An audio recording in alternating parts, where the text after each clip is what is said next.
Vamos abrir as nossas Bíblias na primeira carta aos Tessalonicenses, capítulo de número 5. Primeira carta aos Tessalonicenses, capítulo 4, na verdade. Nós estamos estudando já há 4 semanas, um mês, que estamos estudando aí hoje a carta de Tessalonicenses, a primeira epístola que o apóstolo Paulo escreveu a essa carta. 2 cartas importantes. Como vocês puderam observar, a maioria das músicas que nós cantamos aqui hoje são pertinentes à volta de Cristo, à vinda de Cristo. Nós vamos ler o capítulo 4, versos 13 ao 18. Vamos fazer a leitura.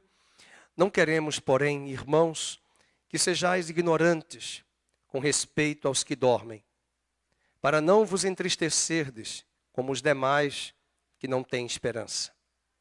Pois se cremos que Jesus morreu e ressuscitou, assim também Deus, mediante Jesus, trará em sua companhia os que dormem. Ora, ainda vos declaramos por palavra do Senhor isto: nós, os vivos, os que ficarmos até a vinda do Senhor, de modo algum precederemos os que dormem. Porquanto o Senhor mesmo, dada a sua palavra de ordem, ouvida a voz do arcanjo, ressoada a trombeta de Deus, descerá dos céus, e os mortos em Cristo ressuscitarão primeiro. Depois nós, os vivos, os que ficarmos, seremos arrebatados juntamente com eles, entre nuvens, para o encontro do Senhor nos ares. E assim estaremos para sempre com o Senhor. Consolai-vos, pois, uns aos outros, com estas palavras. Que o Senhor abençoe a sua palavra e ela seja aplicada em nosso coração. Se nós voltarmos para o capítulo 1, verso de número 3, Paulo falou que essa igreja, nós temos repetido todos os domingos esse versículo, Paulo falou que essa igreja tinha uma fé operante, um amor abnegado, não centrado em si, mas em cuidar e servir ao outro, aos outros. E também essa igreja tinha como característica, no verso 3, uma bendita esperança e a firmeza da vossa esperança no nosso Senhor Jesus Cristo. 1 aos Tessalonicenses 1:3. 1 aos Tessalonicenses 1:3. Por toda a carta dessa carta que o apóstolo Paulo escreve, você vai encontrar vários versículos que vão falar sobre a segunda vinda. E muitas vezes, por uma questão de talvez não compreensão do texto, você vai encontrar várias pessoas que vão usar esse texto que nós acabamos de ler, do capítulo 4, para falar de arrebatamento. Em nenhum lugar dessa carta, Paulo está escrevendo para falar sobre arrebatamento. Ele fala do arrebatamento, mas a doutrina que ele vai falar sobre a igreja é a doutrina da ressurreição dos mortos. Essa é uma doutrina que já existia no Velho Testamento. O próprio Abraão falou que ele e o seu filho viriam lá do Monte Moriá e ele cria que Deus era poderoso até para ressuscitar Isaac, se Isaac viesse a morrer. O próprio Jó, que é o livro mais antigo da Bíblia, bem antes de Moisés escrever Gênesis, Êxodo, Jó disse: eu sei que o meu Redentor vive, e ainda que eu morra, ele me ressuscitará e eu verei naquele dia. Então, quando nós olhamos para esse capítulo 4, há muito perigo aí, de repente você vai estudar as correntes teológicas da escatologia, e são 3 correntes importantes, e uma delas vai mostrar que esse capítulo fala do arrebatamento, mas não é isso. Paulo está falando sobre a doutrina da ressurreição dos mortos, que hoje nós vamos estudar. Primeiramente, um ponto de curiosidade é que os gregos, eles não criam na ressurreição dos mortos. Os gregos entendiam, esse é um ponto que você pode anotar aí, a doutrina da ressurreição dos mortos era rejeitada pelos gregos. A pergunta que eu faço hoje é: aonde está a Tessalônica? Em que lugar a Tessalônica pertencia? Você vai dizer a Europa. Naquela época não se chamava Europa, mas você vai ter a Grécia. Então, Tessalônica era uma cidade grega. Inclusive, no próprio livro de Atos, no capítulo 17, ele sai de Tessalônica e ele vai depois para Atenas, na Grécia. Ele está pregando ali naquela região da Grécia. Os gregos não admitiam jamais a possibilidade dos corpos serem ressuscitados. Primeiro, porque eles tinham várias correntes filosóficas, e uma delas era que o corpo para os gregos era onde estava o mal. Veja que os judeus, os hebreus, tinham outro pensamento bem oposto. Davi disse que o coração dele, o espírito dele, o dele, o meu e o seu. Nós nascemos em pecado. O nosso espírito está morto em pecado. E os gregos entendiam que o que era de grande primazia era o nosso ser interior, mas o nosso ser interior, a nossa natureza, a nossa essência, o nosso espírito estava morto em pecado. Eu nasci em pecado, e em pecado me concebeu minha mãe, e o salário do pecado é a morte. Efésios 2:1 diz que nós outrora estávamos mortos nos vossos delitos e pecados.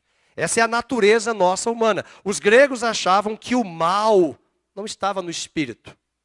O mal não estava na alma. O mal estava no corpo.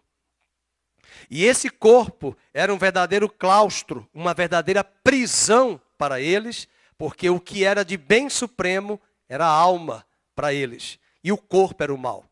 A Bíblia não vai falar isso. A Bíblia vai dizer que o nosso maior mal não é o nosso corpo, não é a nossa carne. Veja que hoje você está aqui porque você foi redimido pelo Senhor, o seu espírito foi recriado, a sua carne antes mandava em você. Você sabia disso? O seu espírito já estava morto, a carne dizia para o espírito: vamos tomar todas hoje, nessa época de feriado, vamos tomar todas na praia? Aí a carne e o espírito dizia: estou contigo, não abro. Mas no momento que o espírito foi redimido, o seu espírito foi recriado, a carne que outrora era tua patroa e a minha patroa, ela passa a ser serva do nosso espírito recriado. Nós não vivemos para agradar a carne, nós vivemos para agradar a Deus, e Deus é espírito, e Ele habita no nosso espírito, e o nosso espírito foi recriado pelo novo nascimento, pelo Espírito de Deus. Então os gregos não aceitavam. Um grupo religioso, lá na época de Jesus, que não aceitava a ressurreição. Eles nem criam em ressurreição dos mortos, os saduceus. Há uma grande diferença entre fariseus e saduceus. Os fariseus, Jesus era fariseu, Paulo era fariseu, porque fariseu quer dizer cumpridor da lei. Então fariseu não é só hipócrita. Existiam fariseus que eram zelosos. Mas o próprio Jesus era fariseu, o próprio Paulo era fariseu, mas eles não eram hipócritas, não eram legalistas. Os fariseus tinham um ponto positivo: eles acreditavam na doutrina da ressurreição dos mortos. Essa doutrina, ela aparece em Daniel, meus irmãos. Daniel, capítulo 12, diz que uns ressuscitarão para a vida eterna, outros para a morte eterna. O que é morte eterna? Separação, morte eterna de Deus. Isso está em Daniel, capítulo 12. Eu estou falando de Velho Testamento. Então essa doutrina os fariseus abraçavam. Já os saduceus, eles não criam na ressurreição. Inclusive, eles eram capciosos. Eles usaram uma vez de Jesus para perguntar de forma capciosa, tomando a lei do levirato. O que é a lei do levirato? É que um homem era casado com a sua esposa e a sua esposa vai ficar viúva. O marido morreu. Então, pela lei do judaísmo, do levirato, ela deveria se casar com o irmão do seu marido, cunhado, porque era um parentesco mais próximo. Aí eles perguntam: essa mulher teve 7 maridos, porque ela casou com um cunhado, depois casou com outro cunhado, lembrando que as famílias eram grandes, tá bom? E cunhado solteiro, não vai casar com cunhado casado. Cunhados solteiros, então eles casavam, mas a pergunta era muito capciosa, porque eles perguntam no final: e no final, na eternidade, ela vai ser esposa de quem? Então ela casou com 7 homens aqui na terra. E Jesus disse: eles não se casam e não se dão em casamento, porque eles serão como anjos. Lá na eternidade, ninguém precisa casar E você fique tranquilo que a sua esposa e o seu esposo não serão seus cônjuges lá na eternidade. Nós lembraremos, nós nos recordaremos acerca de tudo isto, porque nós não vamos ter nenhuma amnésia em relação a estas coisas, embora eu nunca fui para o lado de lá para saber como é que é e funciona. Mas pelo que a Bíblia deixa muito claro, e Jesus falou isso, que lá não tem procriação, lá não tem uma vida sexual, nós teremos uma irmandade e nós viveremos para sempre no reino de Deus e não haverá casamento e seremos como os anjos, que não se casam e não se dão em casamento. Esse projeto de Deus foi para o homem na terra, para a criação aqui terrena. Então esse era um grande embate que os gregos traziam de pensamento, eles não criam na doutrina da ressurreição, e aqueles irmãos de Tessalônica estão enfrentando esse paradigma. E agora? Se o mal está no corpo, e o corpo é o mal, é a natureza ruim, como é que nós vamos ter uma ressurreição dos corpos, como alguns estão espalhando por aí? E Paulo vai escrever a carta, tentando corrigir doutrinariamente aquela igreja. A grande esperança dos gregos era livrar-se um dia do corpo, porque eles entendiam que o corpo era o mal.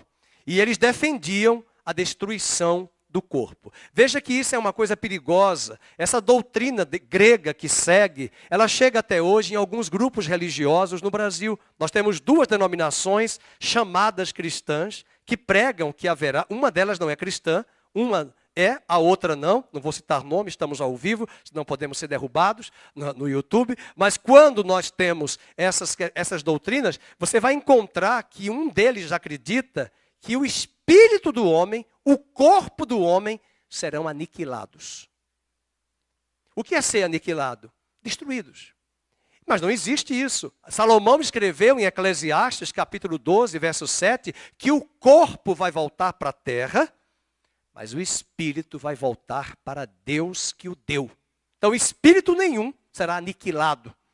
Inclusive, na ressurreição dos mortos, está escrito claramente lá em Mateus 25, lá em Apocalipse 19, 20, que os corpos, inclusive dos homens ímpios, dos homens maus, serão ressuscitados.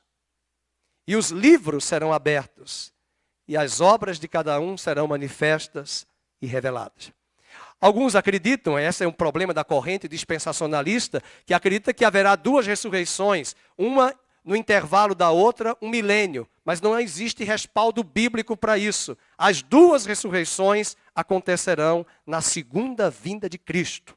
Uns ressuscitarão para a vida eterna e outros para a perdição eterna. Hoje foi cantado muito sobre a volta de Cristo, mas é bom lembrar que quando Ele vier, quando Ele voltar, Ele não virá mais para salvar, Ele virá para julgar. Quando Ele voltar, a parábola das 10 virgens diz que as portas estavam fechadas. Somente 5 entraram porque elas estavam com azeite e preparadas para receber o noivo. Mas Ele não virá mais para salvar. Estamos nos aproximando do Natal. O ano passou muito rápido e as pessoas ficam muito sensíveis com aquele bebezinho, menino Jesus, lá na manjedoura, lá no presépio que Francisco de Assis montou no século XII depois de Cristo. Mas eu quero lembrar a todos que ele não virá mais como bebê numa manjedoura. Ele virá como leão, ele virá como rei, ele virá como juiz de toda a terra. E quando ele vier, ele não vai mais salvar. Ele não vai mais salvar, não haverá mais arrependimento, não haverá mais oportunidade. A oportunidade é hoje, o dia da salvação é hoje. 1 Coríntios 7, Paulo diz, hoje é o dia da salvação. 2 Coríntios 7, hoje é o dia da salvação. É hoje a oportunidade, não é para amanhã, não é para depois da manhã, é para hoje.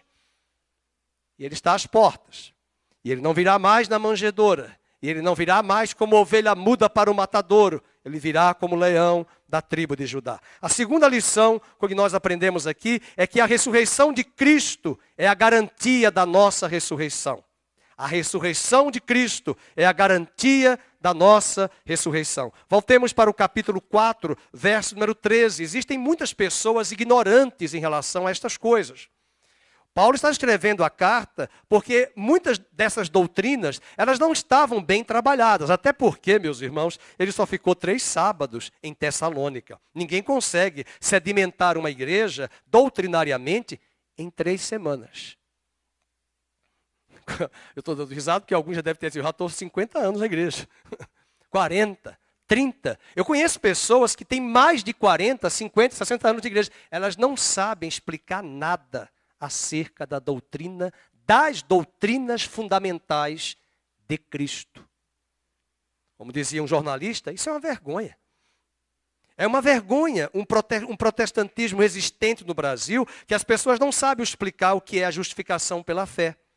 Que as pessoas não sabem explicar o que é o batismo nas águas, o significado. Elas não sabem explicar o que é ser redimido, resgatado, adotado na família de Deus, cidadãos e co-herdeiros, cidadãos do reino, co-herdeiros com Cristo, herdeiros de Deus. São posições que Cristo conquistou para nós. É a nossa identidade. Até uma música que nós cantamos na década de 80, tudo que Jesus conquistou é direito nosso, é nossa herança. Mas o que ele conquistou? Qual é a nossa posição? Aonde nós estamos assentados? Estamos assentados com Cristo, nas regiões celestiais. Não significa dizer que vamos viver nos ares. Nós estamos assentados para dizer que Ele está assentado à direita de Deus Pai. Ele é o cabeça da nova criação e nós estamos com Ele acima dos principados, das potestades que governam os homens em Adão na terra. Mas nós já somos da nova criação, a semente do alto desceu, incorruptível, gerou um novo homem. Esse novo homem, essa nova identidade está em mim, está em você, e nós estamos assentados com Cristo, e isso é uma posição para dizer que os principados e as potestades que governam os homens em Adão não nos governam. Não nos atingem, não nos influenciam. O mundo que está aí jaz no maligno, esta terra jaz no maligno, mas nós somos a nova criação em Cristo. Estamos assentados. E hoje ninguém está vendo. Uma vez eu falei isso lá numa cidade de Caruaru, e a irmã falou, mas aonde nós estamos? Assim, nós estamos. A irmã não vai enxergar. Isso é uma posição espiritual, só que um detalhe, o noivo está vindo, e quando o noivo vier, todo olho verá, todo joelho se dobrará, e toda língua confessará que Ele é o Senhor. A doutrina da ressurreição, ela é importante, porque se Cristo não ressuscitou, é vã a nossa fé. Abra sua Bíblia em 1 Coríntios, capítulo 15, verso 12 e 13. O Rogério vai nos colocar na tela. Paulo está falando nesse capítulo 15 sobre a ressurreição. Ora, se é corrente pregar-se que Cristo ressuscitou dentre os mortos, como, pois, afirmam alguns dentre vós que não há ressurreição de mortos? Corinto era a cidade grega. Corinto era uma cidade portuária. Corinto adorava a deusa Afrodite, a deusa do amor. Corinto era uma cidade marcada pelo pensamento grego de que não havia ressurreição. Então tinha gente ali ensinando naquela igreja, que história é essa de ressurreição dos mortos? Tinha gente em Tessalônica, que confusão é essa de que haverá ressurreição dos mortos? E Paulo vai dizer, muito bem, se Cristo não ressuscitou, comamos e bebamos e amanhã morreremos, porque não vale a pena. Porque se Ele não ressuscitou, não apenas o nosso espírito não vai ser redimido, como também esse corpo que tem a inclinação para o pecado, jamais também será redimido. Mas há uma promessa de que o nosso espírito, que também foi redimido, também o nosso corpo, corruptível hoje, será revestido da incorruptibilidade. Aleluia!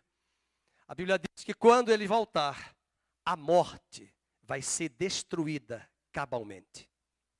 Legalmente a morte já foi destruída na cruz do Calvário. Mas veja que os crentes morrem fisicamente ainda. Mas eles não morrem a morte eterna.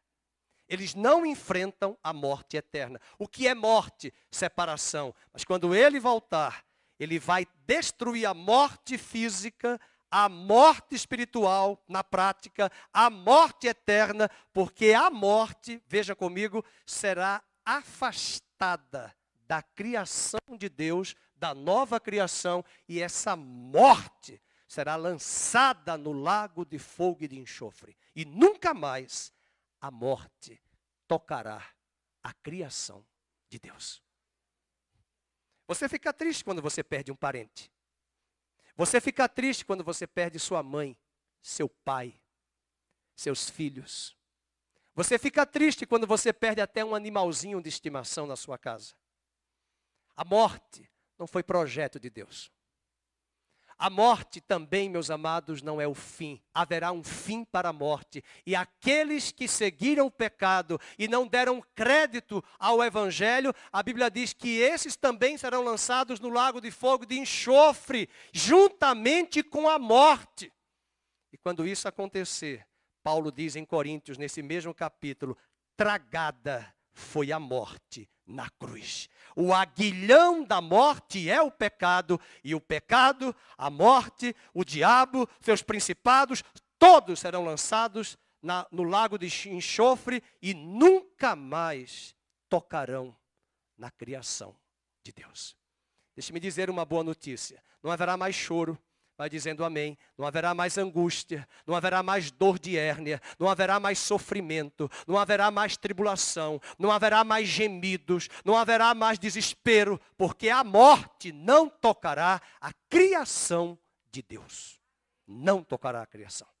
Os gregos estavam confusos porque havia essa idiosincrasia, essa disparidade. Era uma verdadeira dialética, um pensar de uma forma e o outro de outra maneira. Eram os gregos que assim pensavam, os hebreus não, os judeus não e os cristãos também não. Segundo aspecto aqui nesse versículo, veja o versículo 13, no capítulo 15 de Coríntios, coloca o próximo versículo, por favor, 1 Coríntios 15, 12 e 13, ele diz, e se não há ressurreição de mortos, vamos? Então, vamos igreja, então Cristo não ressuscitou. Então, se ele não ressuscitou, não haverá ressurreição para os mortos. Vocês estão achando que ele ressuscitou como Deus? Vocês esqueceram que o autor de Hebreus disse quando Jesus, tem que ler Hebreus. Hebreus é um dos textos mais importantes para a nossa obra de entendimento da redenção. Quando Jesus ressuscitou, Maria Madalena achava que era um simples jardineiro que estava ali. Ela tenta tocar nele, mas ele não toca, ela não toca, ele não deixa, ele diz assim, não toques em mim, porque eu ainda não subi para o meu Pai que está nos céus. É verdade que depois ele aparece a Tomé, aparece aos discípulos e ele manda que Tomé toque nele. Mas por que ele não deixou Maria tocar nele? Porque ele não tinha comparecido, ele foi, assim que acabou de ressuscitar, as mulheres, sempre as mulheres, estavam lá, de prontidão. E ela vista, Rabone, mestre! E ela achava que era um jardineiro. Mas ele quis dizer, eu ainda vou subir no Santo dos Santos para comparecer à destra do meu Pai. O autor de Hebreus diz que quando ele subiu, o Pai, faz de conta que é esse púlpito, olhou para ele, que sou eu, e disse, tu és meu filho, eu hoje te gerei. Deus não pode gerar Deus. Quem esse gerou? Gerou o último Adão, que é o cabeça da nova criação. Quem tinha sido gerado antes? O cabeça da primeira criação, Adão. Mas quem está sendo gerado aqui agora? O último Adão. Mas por que gerou o último Adão? E ele diz, tu és meu filho, eu hoje te gerei. Porque na cruz, esse filho perdeu a paternidade. Ele disse, por que me desamparaste, Deus meu, aqui na cruz? Porque naquela hora, Jesus deixa de ser filho de Deus e se torna filho do pecado e ele leva sobre si a natureza adâmica que estava em nós. Ele é morto, ele é sepultado, mas quando ele ressuscita, o Espírito de Deus gera nele o Filho primogênito de uma nova criação. E quando ele ressuscita com um corpo glorificado. Preste atenção, é aparência igual. Maria Madalena, porque viu de uma certa distância, achava que ele era o jardineiro. Mas depois, bem perto, ele disse, Rabone. Ela disse, Rabone, mestre. Depois os apóstolos viram.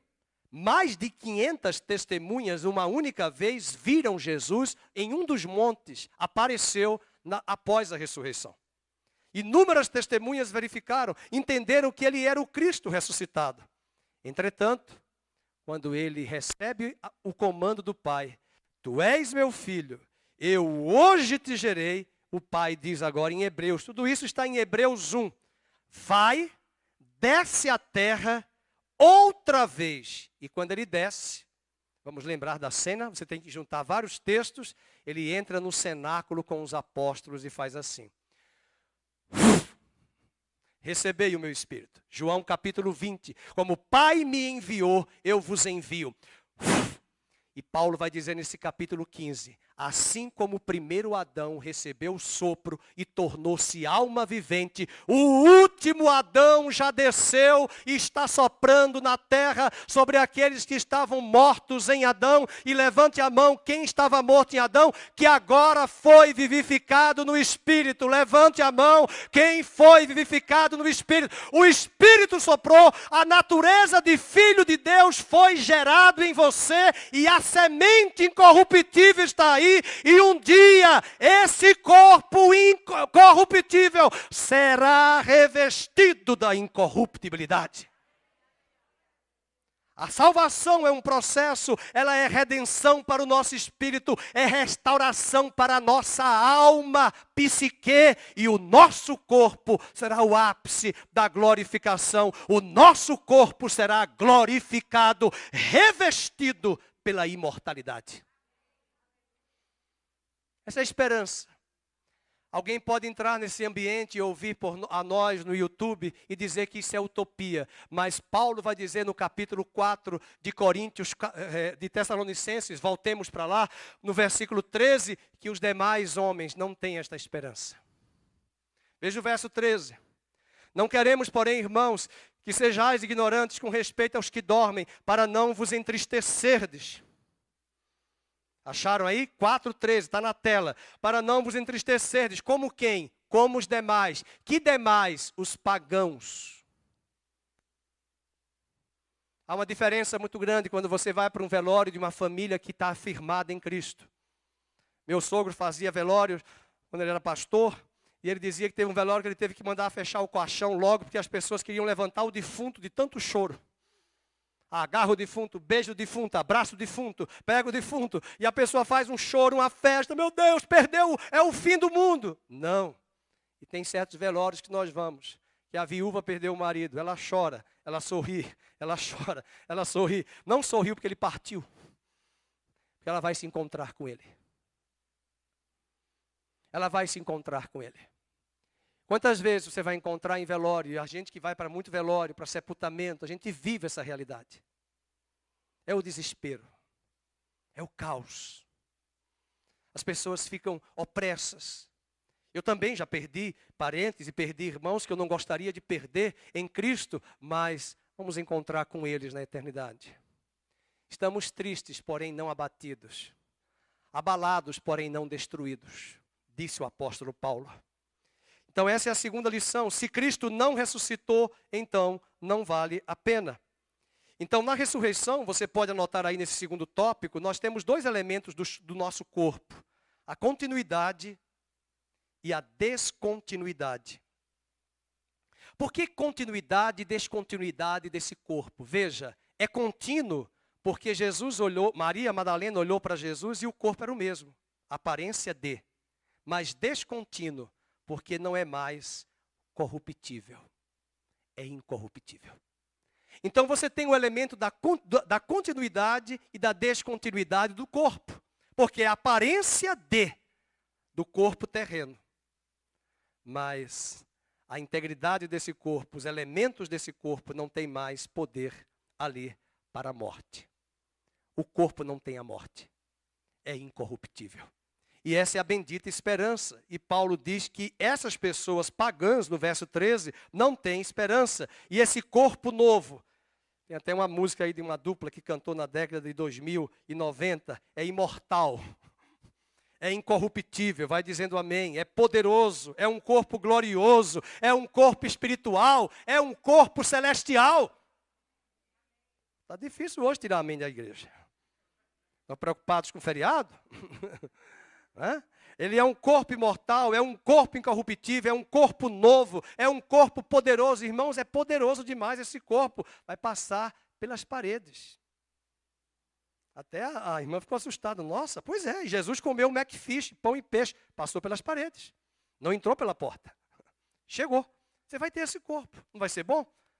Você pega hoje um avião. Uma vez um irmão aqui viajou para a Indonésia. Foi para a Austrália, foi para o Japão. Pastor, ore por mim que eu estou aqui preso 3 dias para chegar no lugar onde ele queria, porque os aviões demoraram e atrasaram. Com o corpo glorificado, você vai fazer só isso. Piscou, já está lá no Japão. Piscou, já está em Marte. Piscou, já está em Júpiter. Piscou, já está em São Miguel dos Campos, minha cidade. Piscou, já está em Maceió, bateu a saudade. Chegou em Maceió, bateu saudade de Campinas. Piscou, já está na Lagoa do Taquaral. Piscadela, num piscar de olhos, os nossos corpos serão glorificados. Lembram lá em Atos capítulo 8, o eunuco, quando foi batizado, terminou de ser batizado, Filipe, o evangelista, a Bíblia diz que ele foi arrebatado e Deus jogou ele numa outra cidade. Já pensou que iria viver essa época. Quem sabe, na grande tribulação, na hora que a perseguição chegar sobre a cristandade, prende os crentes ali na Nova Vida, na rua Bento da Rua do Camargo. Todo mundo entrou e todo mundo viu que eles entraram.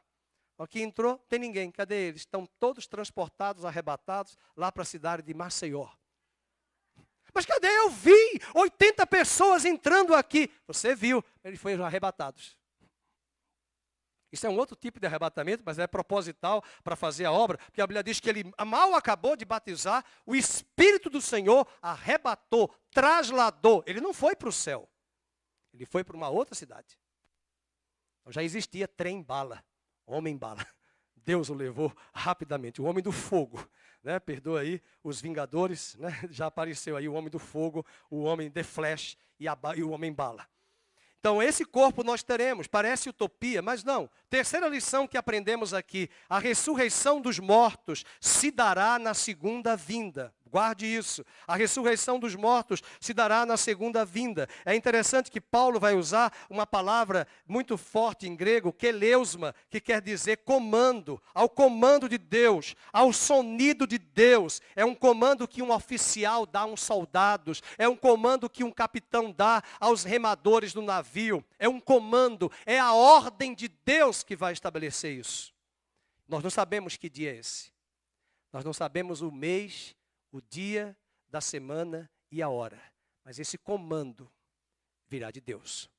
Veja o capítulo número 4, verso 16. Ora, porquanto o Senhor mesmo, dada a sua palavra de ordem, é aqui a palavra keleusma, ouvida a voz do arcanjo e ressoada a trombeta de Deus, descerá dos céus e os mortos em Cristo ressuscitarão primeiro.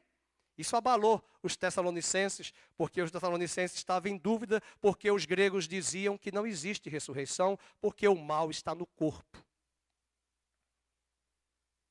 Isso muda. Eu não sabia nada disso quando eu cheguei à igreja. Eu vim do romanismo. Eu pratiquei, graças a Deus, não cheguei a ser padre, nem coroinha, nem nada, mas de tudo que eu sabia da liturgia, eu aprendi muita coisa. E quando eu cheguei, nem eu sabia aquilo que eu repetia como um papagaio. Cordeiro de Deus que tira o pecado do mundo, tem piedade de nós. Cordeiro de Deus que tira o pecado do mundo, tem piedade de nós. Cordeiro de Deus que tira o pecado do mundo. Eu repetia todos os dias na liturgia romana. Eu nunca entendi isso. Eu nunca entendi que o Cordeiro de Deus que tira o pecado do mundo é Cristo. Ele não cobre o pecado, ele tira a natureza do pecado. Isso é religiosidade. Eu tinha zelo, mas eu não tinha entendimento. Eu me senti uma formiga quando eu cheguei nos bancos da igreja evangélica de analfabetismo bíblico. Eu não conhecia quase nada.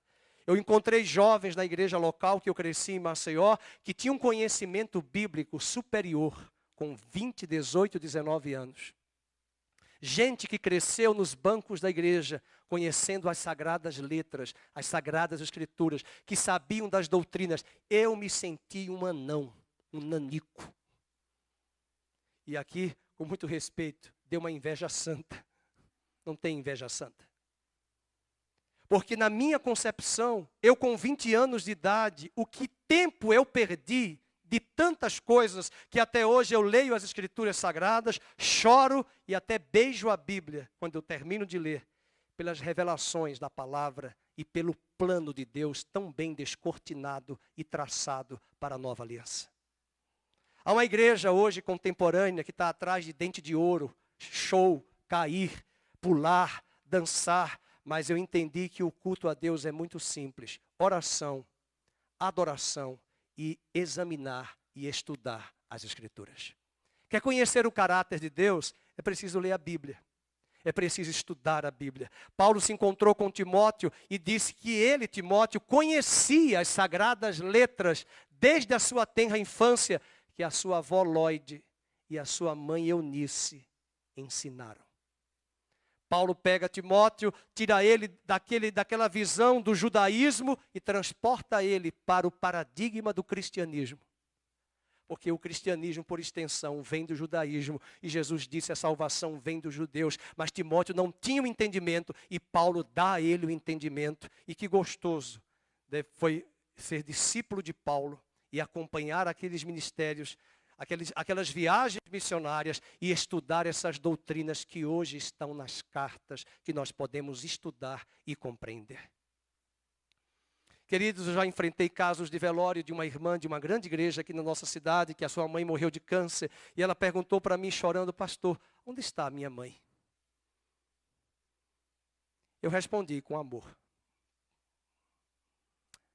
Mas quando eu olhei para essa jovem, ela tinha 30 anos, cresceu na igreja, nasceu na igreja, nada sabia sobre a doutrina da ressurreição dos mortos. Sua cabeça estava muito confusa. Não era uma pessoa desequilibrada, uma pessoa atenta. 30 anos na igreja, frequenta os bancos, mas não sabe fundamentar a sua fé, da esperança, acerca dos que dormem. E veja que Paulo vai usar aqui um eufemismo. Cuidado com essa expressão de eufemismo que ele usa para aqueles que dormem. Os que dormem são os que morreram em Cristo. E os que estão com Cristo, porque quem está dormindo é o corpo. O espírito está muito acordado, consciente e conversando com Deus, Abraão, Isaac, Jacó, Daniel, Samuel, Miqueias, Isaías, Joel, Obadias, Amós, Zacarias e tantos homens e mulheres. Diga amém, irmãos.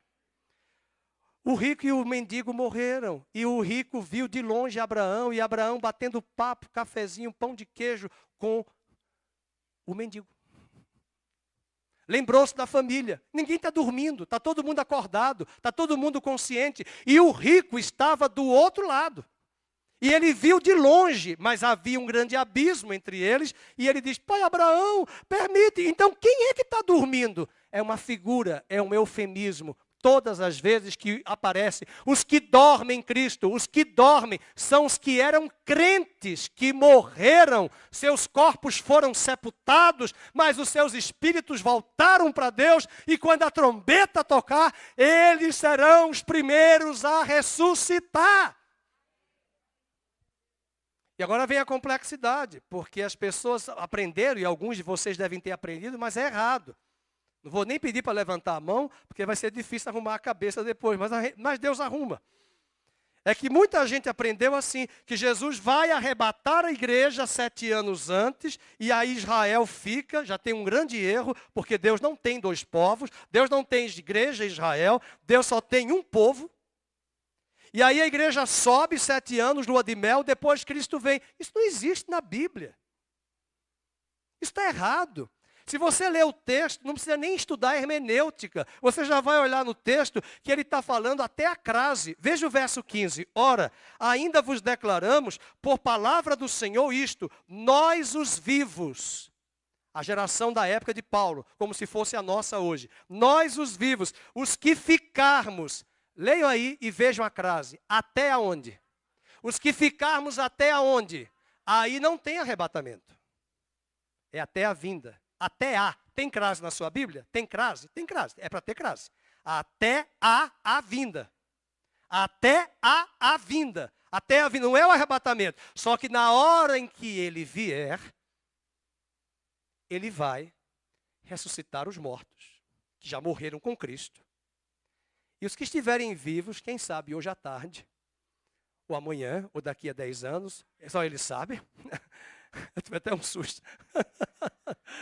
Os que ficarmos vivos, até a sua vinda, serão arrebatados e transformados em seus corpos glorificados. Então é muito simples. O arrebatamento existe, é bíblico e ele está presente e atrelado à segunda vinda de Cristo, a parúzia, que é a palavra grega para dizer manifestação visível, aparição visível. E quando ele vier, os mortos em Cristo, que já morreram, pega aí os seus irmãos em Cristo que já morreram, ressuscitam primeiro, e os que estiverem vivos, num piscar de olhos, serão transformados e arrebatados. Agora veja, o arrebatamento é uma figura de um cortejo. E é uma palavra interessante, nós vamos aqui para o quarto ponto. O arrebatamento está no versículo 17. Vamos ver. Pastor, o senhor está dizendo que não existe arrebatamento? Não, não estou dizendo isso. Estou dizendo que existe arrebatamento na segunda vinda. Arrebatamento não está separado da segunda vinda. Arrebatamento é um dos tópicos da segunda vinda. Porque a segunda vinda, para nós no Novo Testamento, é segunda vinda. Para os profetas não existe segunda vinda. Os profetas do Velho falavam assim, dia do Senhor, porque o dia do Senhor vem. Porque o dia do Senhor vem. Porque o dia do Senhor vem. Porque o dia do Senhor vem. Interessante que eles se perderam, porque eles pegaram, igual os crentes de hoje, os crentes de hoje, eles gostam do Salmo 23. O Senhor é meu pastor. Salmo 91. Igual. Aí eles não gostam daqueles outros textos. Só que Isaías profetizou, em Isaías 53, que o Messias viria, e não está lá escrito que era a primeira vinda. Está escrito que ele viria como ovelha muda para o matadouro. 53. Só dou uma dica, inverta, porque Isaías 33 e 35, em versão do 53, diz que ele virá como leão e como rei para governar. Então eles tinham a letra e se perderam na caducidade da letra. E esse é o grande perigo da igreja, quando não conhece a Bíblia como um todo, ela vai em versículos. Sabe aquele crente que pega a Bíblia e diz assim, Senhor, fala comigo. Abriu. E Judas foi e se enforcou. Aí, fecha. Fala comigo de novo. Vai tu e faz o mesmo. Já não te mandei, servo meu? E todo mundo aqui vai levantar a mão quando se converteu, que abria a Bíblia, Deus falava coisas tremendas. Sim ou não? Aí depois de uns meses, você abria, só vinha coisa dura. Era Deus dizendo assim, vai estudar a Bíblia, ler e examinar, porque eu não sou guia, né? Nem vidente. Vai estudar. Esse é o grande problema. E nós temos a tendência de pegar textos isolados. Então a palavra arrebatamento, eu vou dizer aqui a palavra muito importante, né, que ele vai usar, que ele usa apanteses, é a palavra grega, que ele menciona no verso 18, falando do termo encontro. Veja o capítulo 4, verso 17. Depois nós, os vivos, os que ficarmos, seremos arrebatados juntamente com eles. Com eles quem? Com os santos que ressuscitaram, que estavam em Cristo e que dormiam os seus corpos. Então eles vêm primeiro, descendo com Cristo, porque quando Cristo desce, eles estão lá em espírito, mas receberão seus corpos glorificados. E aí isso acontece nos ares, concomitante, paralelamente, no mesmo tempo. Por isso que ele fala, num piscar de olhos, esses que estão descendo, que vão ressuscitar seus corpos, vão se encontrar com um cortejo que está subindo da terra para os ares, e esse cortejo é como se fosse hoje o presidente do Brasil recebendo o presidente dos Estados Unidos. Então, uma comitiva brasileira vai ao aeroporto e se encontra o cortejo de cá para receber diplomaticamente um chefe de Estado que desce do avião, cumprimenta e traz esse cortejo agora para o seu destino, que é o Brasil. Essa é a palavra que Paulo está dizendo. Ele usa a palavra, o nosso encontro do Senhor nos ares. É a palavra panteses, que quer dizer, no mundo helenístico, era uma visita de um dignatário, de uma pessoa que era daquela cidade, um dignatário, uma pessoa digna, para entrar numa cidade onde o visitante seria formalmente encontrado pelo cidadão ou uma delegação, que é justamente o cortejo. Então, nós vamos dizer, por isso que Apocalipse diz, Maranata, vamos? Ora vem, porque quem está dizendo isso, Maranata? Quem é que está dizendo Maranata? Os da terra. Maranata, ora vem, vem. E aí, encontramos com ele nos ares e vamos dizer com ele, let's go, vamos. Vamos, o reino de Deus está chegando na terra. Vai dizendo amém, irmãos. O reino de Deus está chegando e toda a criação será redimida do cativeiro. Toda a criação será restaurada do cativeiro, porque o reino de Deus será estabelecido e somos nós que vamos atrair esse cortejo para a terra. Ele que vai dar o start, ele que vai dar o comando. Ele que vai mandar o anjo dar a trombeta. Ele que vai dar o comando, a palavra de comando é dele. E nós vamos apenas submeter e dizer, vem. Vocês cantaram aqui hoje, entra em tua casa, toma o teu lugar. Do Senhor é a terra e a sua plenitude. E ele está vindo como dono deste planeta, porque ele apenas arrendou a terra aos homens, mas a terra é dele. Do Senhor é a terra e a sua plenitude. Então, o quarto ponto aí é o arrebatamento. E os dispensacionalistas, eles creem em dois momentos da vinda de Cristo. Um secreto, que é o arrebatamento, e o outro visível. Mas a Bíblia não diz isso.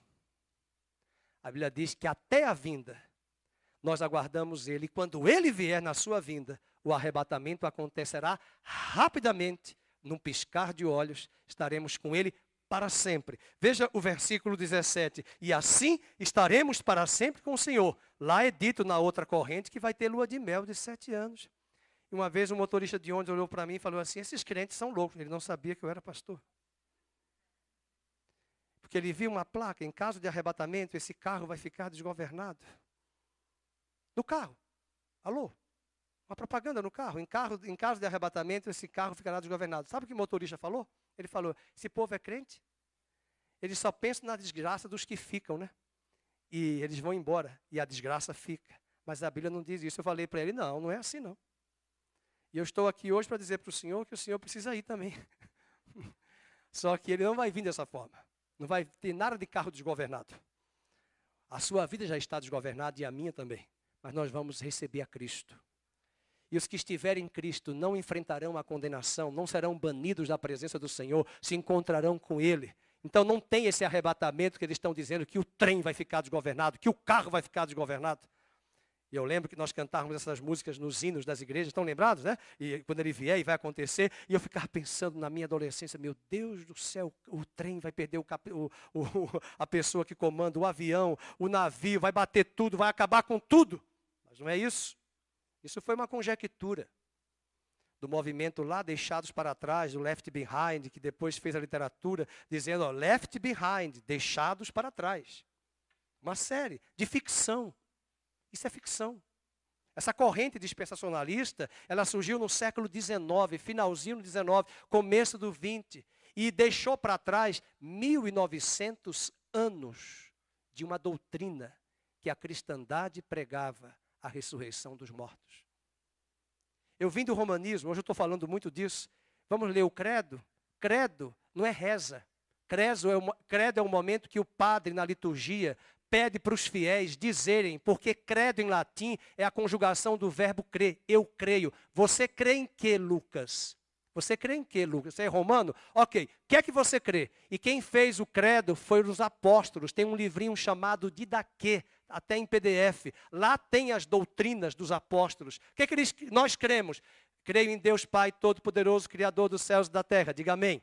Creio em seu Filho Jesus Cristo, nosso Senhor, que nasceu da Virgem Maria, padeceu sob Pôncio Pilatos, foi crucificado, morto, sepultado, desceu à mansão dos mortos. Veja, ressuscitou ao terceiro dia, subiu aos céus, donde há de vir a julgar os vivos e os mortos. Cadê arrebatamento?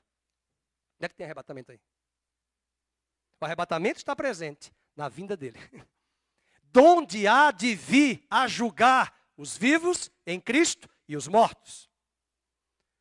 Creio no Espírito Santo, na Santa Igreja Católica. E quantos católicos nós temos aqui? Vários. Sabe o que é católico? Só a Fátima é católica? Não, também sou. O que é católico? Universal. Nós não somos romanos. Somos de Jerusalém de cima. Amém? Está dizendo amém, irmãos? Vocês estão em dúvida? Creio na Santa Igreja Católica. Não tinha nada de catolicismo. Não existia catolicismo romano, nem protestantismo. Esquece isso. Isso é igreja cristã. Católica é universal. Apostólica é enviada. Não existia. Catolicismo vai surgir lá depois do 4º século. Eu estou falando do 2º século, da era cristã. Não existia nem bispo de Roma tomando conta da igreja. Ignorância. E tem crente que despreza o credo. Isso é reza. Reza não. Isso é compêndio doutrinário do que nós cremos. E já estava no credo a doutrina da ressurreição dos mortos. De onde há de vir a julgar. Agora, eu me considero uma formiga. Porque quando eu cheguei na igreja, eu sabia toda a liturgia romana. Eu não sabia nada da segunda vinda de Cristo. Nunca me ensinaram. E olhe que eu estudei toda a minha vida em colégio católico. Até hoje considero os colégios católicos mais conservadores. Tem colégio protestante neste Brasil que é um horror. Tem colégio católico que, se o professor não ficar debaixo da régua, pode cair fora. Aqui você não vai pregar isso, não. Então, às vezes, são mais conservadores do que muitos liberais dentro do protestantismo. Tudo bem que tem os ídolos, tudo bem que tem o engano muitas vezes, mas em termos de valores, são mais conservadores. Tanto é que o catolicismo até hoje não faz segundo casamento. Só se a viúva, só se ela ficar viúva ou se ele ficar viúvo. Mas não faz segundo casamento. Nós respeitamos, mas entendemos que existem casos e casos. Você não pode proibir uma pessoa de casar, porque eu já fiz casamento que depois eu descobri que não foi casamento. E o que é que faz? Vai podar uma pessoa de uma vida? Então você tem esses problemas. Então essa questão aí é muito importante, porque ele está falando no verso 17, que nós vamos nos encontrar com ele nos ares. Então essa é a figura do cortejo. Mas eu quero finalizar, eu ia até pregar o capítulo 5, mas não vai dar tempo, porque eu quero falar sobre vigilância e sobriedade. Como nós estamos falando da segunda vinda, ele virá como noivo. Nós cantamos aqui muito sobre o noivo vem, o noivo virá. E essa vinda de Cristo, Paulo diz no versículo 18, nós devemos consolar uns aos outros. Vamos ver o verso 18, com estas palavras. A doutrina que Paulo quer trazer, literalmente, é a doutrina da ressurreição dos mortos. Entretanto, eu quero chamar a atenção para 4 estágios das bodas. No conceito judaico, um casamento tinha 4 etapas. O primeiro era o compromisso do noivado. Esse compromisso foi feito. Jesus tomou um cálice, partiu o pão, e ele já estava noivo ali da igreja. Ali ele fez o compromisso com os pais da noiva, que são os apóstolos. O noivado foi confirmado. No conceito do judaísmo, é bem diferente do ocidental. Um casamento no mundo ocidental pode acabar na porta da igreja e no altar. Eu acho terrível uma noiva ter que dizer para o padre ou para o pastor, na hora dos votos, você confirma que quer receber ele como legítimo marido ou esposo? Não. O missionário falou, eita, não. Eu acho um horror. Um horror. Eu soube agora, alguém me falou, foi aqui de uma cidade do Brasil, não lembro o nome da cidade, que a noiva tomou os convites um mês antes. E quando chegou, era um outro noivo, porque ela fez um outro convite, porque ela mudou de noivo. E o primeiro convite de uma pessoa, ela não conseguiu tomar, e a pessoa chegou lá e falou assim, mas é esse o noivo? Porque esse convite não tinha sido tomado da mão dela, da mão dele. E ele foi, porque eu falei, ela nem pensou em mudar para outro dia, nem outro horário, foi o mesmo dia, só que com outro noivo. Então ela tomou, porque esse noivo, o primeiro, deu um golpe nela lá na área de traição, e ela teve que mudar. Tudo bem, mas no mundo ocidental, tudo bem? Não, para nós está tudo bem, né? Tudo bem, né? Foi livramento, né, irmãos? Eu gosto de ver o lado bom da vida. Tudo bem, porque foi livramento. Verdade. Vocês estão dando risada porque vocês não são pastores. Tá? Eu já fiz casamento que depois eu tive que correr atrás de um advogado para anular o casamento. Só isso, para vocês saberem. Tá? Então a gente teve que anular por N motivos, por reticências, que não convém dizer aqui. Então a gente dá risada, mas às vezes acontece. Até hoje a minha tia falava que nós não sabemos, não posso citar o nome, que até hoje ninguém sabe, só essa pessoa da igreja brasileira, romana, de um ex-presidente que foi casado e o casamento foi anulado. Primeiro casamento dele. Não sabemos o motivo. Ok. Foi enterrado com um padre que anulou, né? Mas a igreja romana não cancela casamento. Salvo, né? O outro vai ficar livre pela viuvez. Tem esse aspecto aí, mas o meu assunto aqui é arrebatamento, mas não estou falando do noivo, ele vai voltar, o primeiro compromisso. Então eu quero lembrar a igreja que o noivo já fez o compromisso. E todas as vezes que nós ceiamos, nós lembramos do compromisso. Segunda fase das bodas é a preparação para o casamento. O noivo parte e ele vai pagar o dote. Quase que a Andréia se casou lá com os egípcios e os árabes. E aí a gente cobrou lá alguém que tinha que pagar o dote e a gente deu mais ou menos ali uns 150 camelos. Porque essa mulher aí é uma guerreira. E quase que ela foi casada lá na Arábia Saudita, né, pelos árabes e pelos egípcios, porque eles têm essa ideia muito clara. Vai casar, não tem de ficar beijinho. Aqui no Brasil é assim, namorado. Segunda, terça, quarta, quinta e sexta em casa e sábado. E eu falo assim, não tem gosto. Porque o que vai conversar no sábado? Se já conversou segunda, terça, quarta, quinta e sexta. Tem essa não. Tá noivo, agora você, go out. Vai embora, vai trabalhar, vai construir a casa, vai pagar o dote, para pagar o dote para o pai. Porque se amanhã você der calote nele, com o dote, ele já tem algo para dar solidez para a esposa, para a filha, que foi abandonada por você. Então, tem que pagar o dote. Então, na concepção judaica, oriental, o marido tinha que ir e pagar, trabalhar, para depois pagar o dote para receber a noiva. Só que quando ele está por vir, ele manda um aviso pelo amigo para dizer que o noivo está chegando. O dote já está pronto. Eu vou pagar e vou casar. Então vem a terceira fase, que é o arrebatamento. É o cortejo do noivo à casa da noiva, com seus amigos. Nós temos um amigo do noivo bem presente conosco, o Espírito Santo dentro de nós.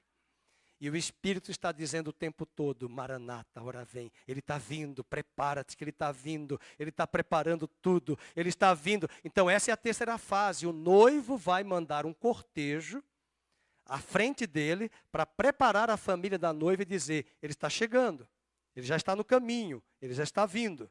E por fim, a última fase das bodas é que a festa das bodas a festa terá o seu início. E é por isso que Apocalipse 19 diz, vamos lá, para Apocalipse 19, que a noiva se aprontou. E a noiva também não vai ficar assistindo Netflix. A noiva vai preparar o seu enxoval. Ok? Eu já corri atrás de uma noiva lá em Maceió, esposa de um pastor. Nós éramos jovens, eu tinha 22 anos. Meu Deus do céu, cheguei no casamento estressado. porque ela foi deixar sapato e coisas e adornos para a última hora, e eu corri Maceió de ponta a ponta para ir atrás do sapato. Agora vai atrás do colar, agora vai atrás do negócio do cabelo. E eu me disse, acho que o Espírito Santo está fazendo isso com a noiva, né? Correndo para preparar a noiva.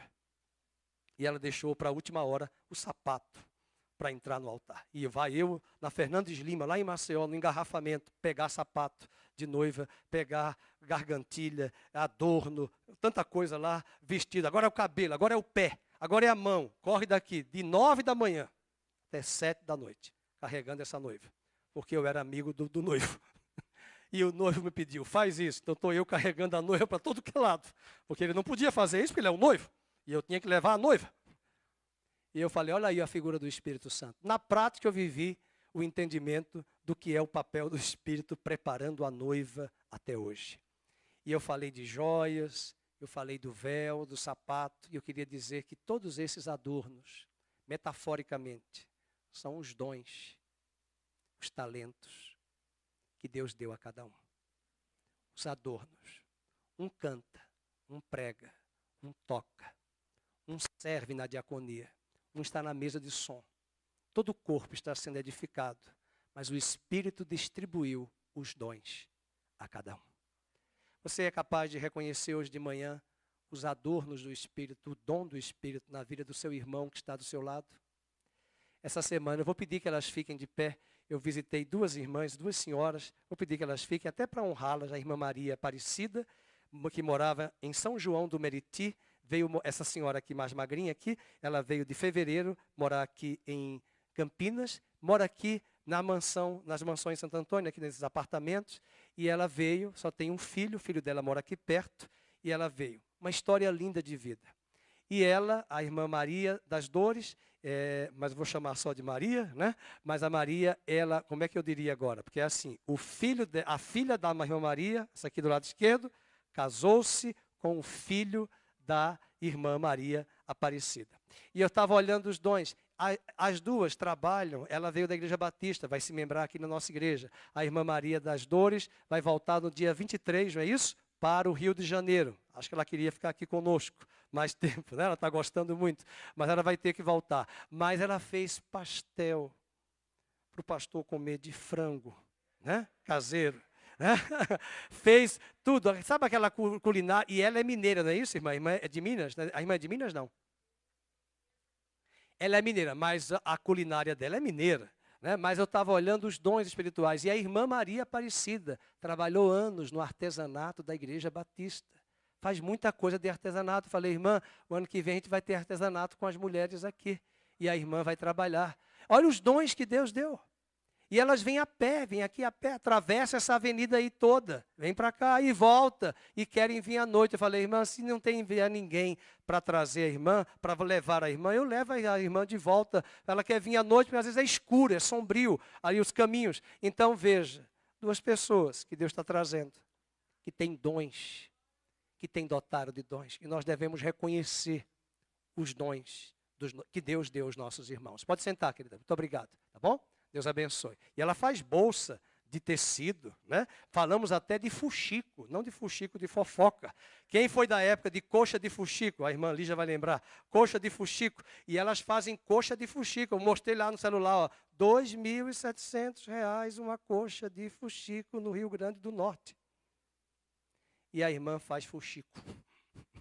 Coxa de fuxico. Olha que lindo. Onde é que vai encontrar isso? São os dons de Deus. Entregando para quê? Para trabalhar artesanato. E ela estava falando que o artesanato leva mulheres de fora para chegarem à igreja e conhecerem a Cristo.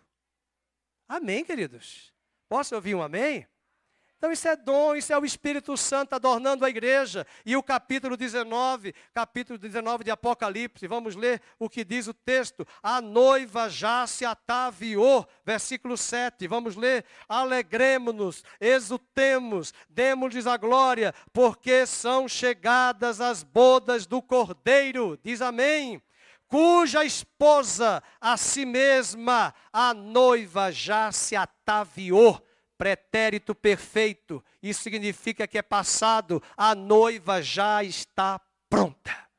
Deus já olha para a igreja Nova Vida e diz que você, aos olhos dele, já está pronto. Ainda não estamos, mas aos olhos dele já estamos. O meu marido não presta para você, mas ele já está perfeito aos olhos de Deus. Aquela pessoa tem muita imaturidade, mas Deus olha para ele e diz: aquele que começou a boa obra há de completar e aperfeiçoar até o dia de Cristo Jesus. E por essa noiva ele se deu e continua se dando, trabalhando ardentemente por ela, para levantar uma noiva sem mancha, sem mácula, sem nódoa, santa e irrepreensível. E uma parte desta noiva está aqui hoje de manhã, e esta noiva vai ficar de pé e dizer: Maranata, ora vem Senhor Jesus. Dê uma salva de palmas ao Senhor. E vamos cantar: ó Alfa, ó Ômega, ora vem Senhor Jesus. Agora você já pode dar essa aula de arrebatamento e da ressurreição dos mortos ao longo da semana. Está proibido ligar para o pastor Felipe e pastor Fernando para saber dos detalhes. Já dei todos os detalhes.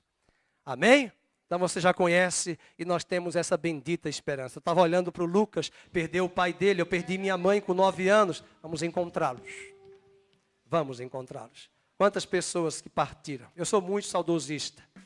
Quando eu estou em crise, eu começo a olhar para o passado e pensar assim: vou lembrar, vou encontrar com fulano, com Beltrano, com Cicrano. Vai ser maravilhoso aquele grande dia.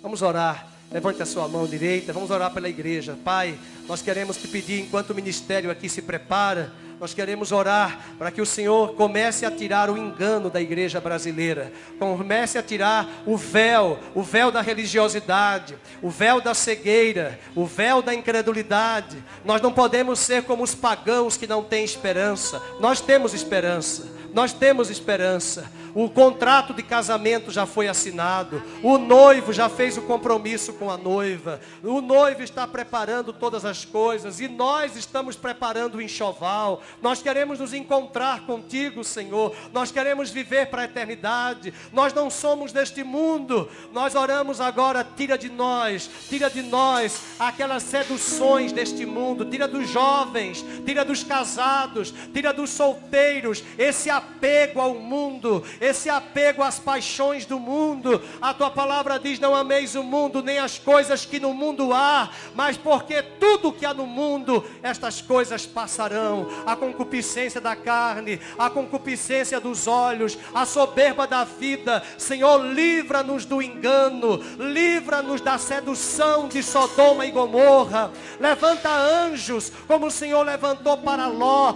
Tira-nos de Sodoma, tira-nos de Gomorra, leva-nos para um lugar seguro. A tua palavra diz que os anjos disseram: apressa-te, apressa-te, apressa-te. Nós queremos nos apressar, nós queremos nos levantar. Não há mais tempo para brincadeiras, não há mais tempo para meninices, para chocarrices. É tempo de nos levantarmos, é tempo de nos prepararmos. O noivo está vindo. Tira-nos desta geração promíscua, rebelde, perversa, de Sodoma e Gomorra. Livra-nos do mal, livra-nos. Quebra hoje de manhã, comece a quebrar, toca os instrumentos, comece a quebrar agora as cadeias, Que o Senhor te abençoe e te guarde, que o Senhor faça resplandecer o seu rosto sobre ti, que o Senhor tenha misericórdia de ti, que o Senhor sobre ti levante a luz do seu rosto e te dê a paz.